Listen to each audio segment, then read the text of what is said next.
Let's be honest, hobbies can get expensive, and while riding personal electric vehicles like the electric unicycle isn't on the same level as yachting or art collecting, it's still expensive enough to get our wives mad at us each time a package arrives. But what non-riders don't understand is that we pay for the privilege to ride electric because nothing says I'm living my best life like riding an electric unicycle while dressed up like a space soldier from the future. That being said, hobbies are like good relationships. They should bring you joy without bankrupting you. So if you have some cash to spend or you're just here to window shop, enjoy this video about our favorite riding gear. Welcome back to Freshly Charged. It's Andrew with Jimmy here. We're just out here riding some EUCs, having some fun. We get asked all the time, what is some of our favorite gear? And in this video, we're going to go through some of our favorite things that we use on our daily rides. Let's go find a place to hang out and share with you our favorite things. Raindrops on roses, whiskers on kittens, brown paper packages, warm woolen mittens. We're gonna hang out here and share with you some of our favorite things. These are a few of my favorite things. I've talked about these before. These are some of my favorite gloves. They offer wrist protection. On top of that, you have this kind of crash pad, so when you fall, it'll impact there instead. It feels really warm in the winter, and then it's very touch sensitive. So these gloves, fantastic. I give it 2 thumbs up. You guys are always saying that I need to upgrade my helmet game. This is a motorcycle helmet. It's a Ruroc helmet. The reason I don't wear it a lot in videos is because I feel like it blocks my ability to speak to you. I do love the quick release. Putting my head in and out of this is like giving birth. Once you put it on though, it feels like my head is surrounded by pillows. It's so comfortable. Keeps my head so warm in the winter. On top of that, the visor does not fog up. I think it looks awesome. I love the black color, and all in all, I'd give this 2 thumbs up too. The only drawback to this helmet, it's not cheap. It doesn't matter how protective your helmet is. If you're not gonna wear it because it looks lame or because it doesn't feel comfortable, then it's gonna do you no good. This helmet looks great, feels great, and offers great protection. Andrew, tell us about your helmet. Yeah, this is the Predator DH6-XE version. They have a couple of versions. The newest updated ones have these fid locks as well. They're kind of easy to get on and off, so that's why we like these newer helmets. They're lightweight. They're some of the lightest helmets out there. They also do come in carbon fiber, and you can choose between a different variety of lenses. I crashed 45 miles per hour on the Master Pro. That thing took a tumble. My face was fine. I love this helmet because it's lightweight, feels comfortable, and I can still eat and drink. We also have this on here is the brake-free accessory.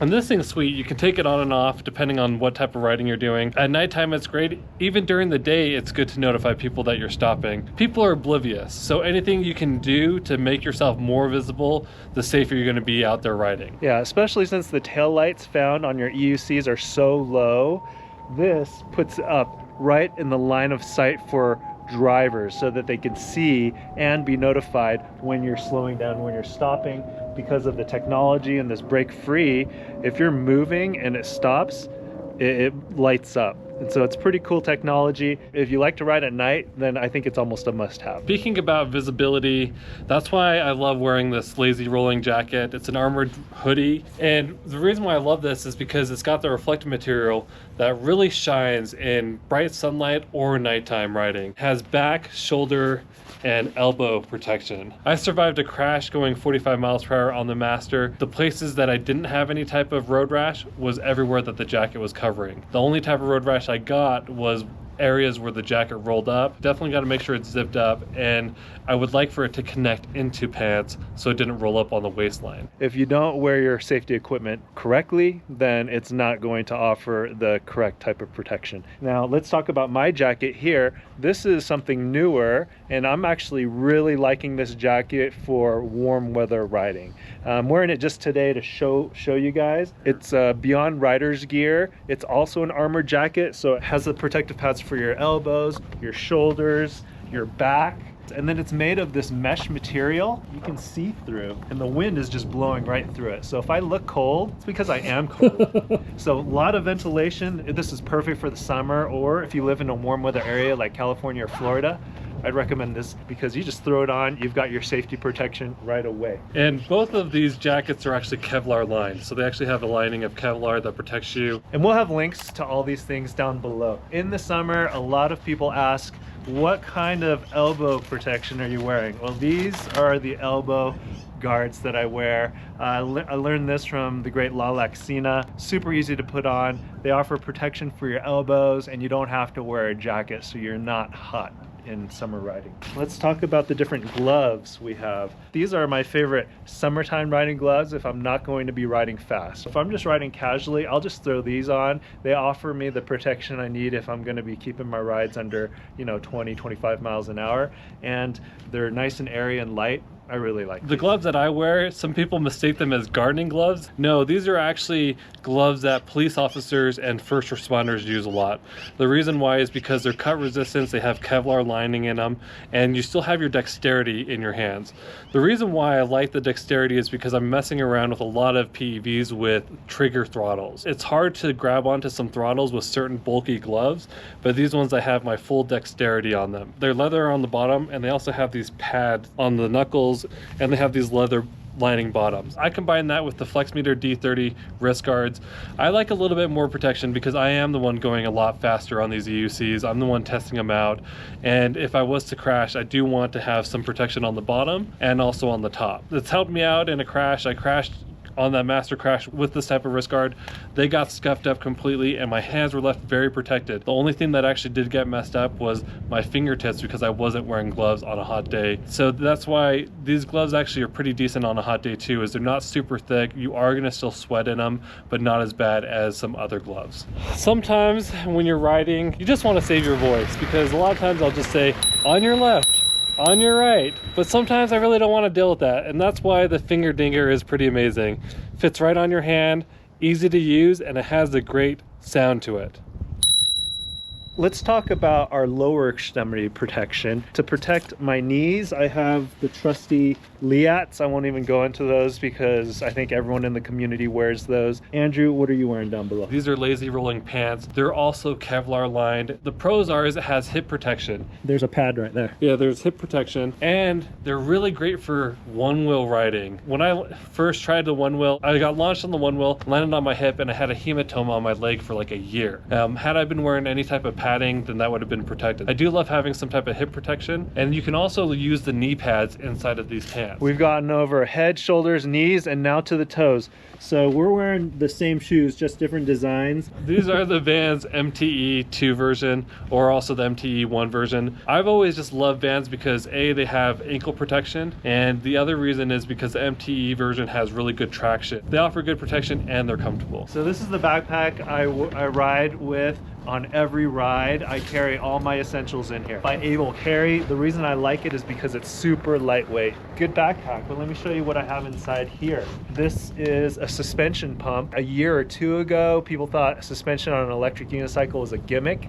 Now it's hard to find an EUC that doesn't come with suspension. And so a suspension pump is great. We use this a lot actually. Armadillos or some sort of tire sealant. Armadillos is our favorite. They come in different grades depending on how fast your PEV goes, and we find that this is a great way to repair flats. We've yet to run into an issue where armadillos didn't fix the flat for us. It's pretty remarkable. Back in the day when I used to use slime, it was about 50% success rate.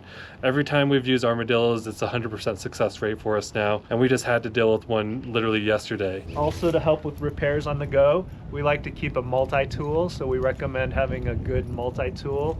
This is a small multi-tool that we like to use. On electric unicycles, sometimes it's tough to get into the valve stem depending on the design, and so we like to carry one of these, and it's an extender so that we can get to that valve stem. Some of you guys will know this. This is the draggy, and so this is what we use to test our speed runs. This actually connects to satellites up in space, and that way we can get the most accurate speed data, because a lot of times the speedometer just aren't accurate. A lot of EUCs have come out over the last year. You buy an electric unicycle, you get really excited about it, but then a newer and better electric unicycle comes out. But maybe you don't have the extra $3 or $4 grand to get the newest electric unicycle. Instead of buying a new electric unicycle, what you can do is you can pimp your existing EUC, make it better. And the way we've made these better is on this bad boy, we took the stock Begode pedals. This is the old pedal, and when you compare the two, There's a significant weight difference. This is way heavy. This is so light. So right now I have one of the original Begode pedals. Here's the Clark pedal.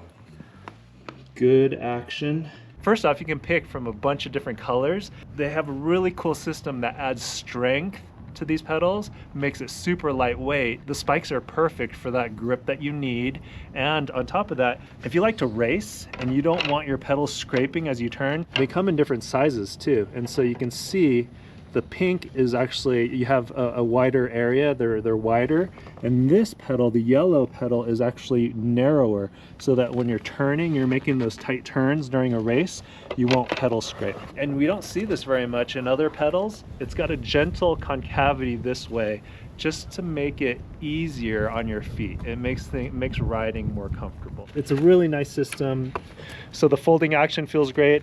Big fan of these pedals. I love the customization that you can do with the colors. And last but not least, we have the Grizzly Pad fairing and bumper set. This thing is pretty incredible. The problem that I have with a lot of Begode wheels is they're pretty unprotected. I like a lot of the newer wheels come with protection around the wheel, but on a Begode wheel, pretty much if you crash, the wheel is going to get destroyed. So what I like that they've added to this system is we actually have protection now for the battery on the bottom. On the stock EX30, the battery's highly exposed. They've got this front bumper system that's been added that you can also use as another kickstand.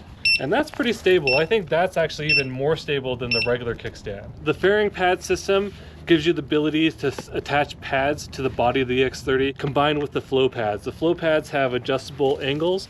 You can adjust them in the center, and you also have a little key that you can place in here. The nice thing about the key is that if I want to ride this, but then Jimmy wants to ride it, but I don't want to lose track of where the pads were, I can always just insert the key and know exactly where the pads were before Jimmy starts moving them around. You do have the upgraded seat. It's nice and soft. It's almost like it's air-filled, the way they have 3D printed the seat. And on top of creating an awesome system to protect the wheel, they have really nice grips. You have a handle in the rear and also in the front. So easy to grab, easy to pick up, and then they protected the rear light as well. They really thought it through that if you get in a crash with the wheel and have the full bumper set, it's going to be well protected. It makes your wheel look great.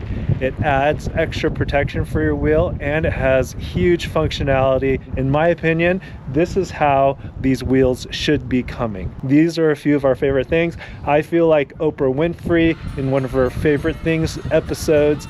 If you guys have a favorite upgrade, modification, accessory, or product that you guys use on a daily basis, let us know about it in the comments below. Thanks for watching, and when you guys ride, remember to wear your safety gear.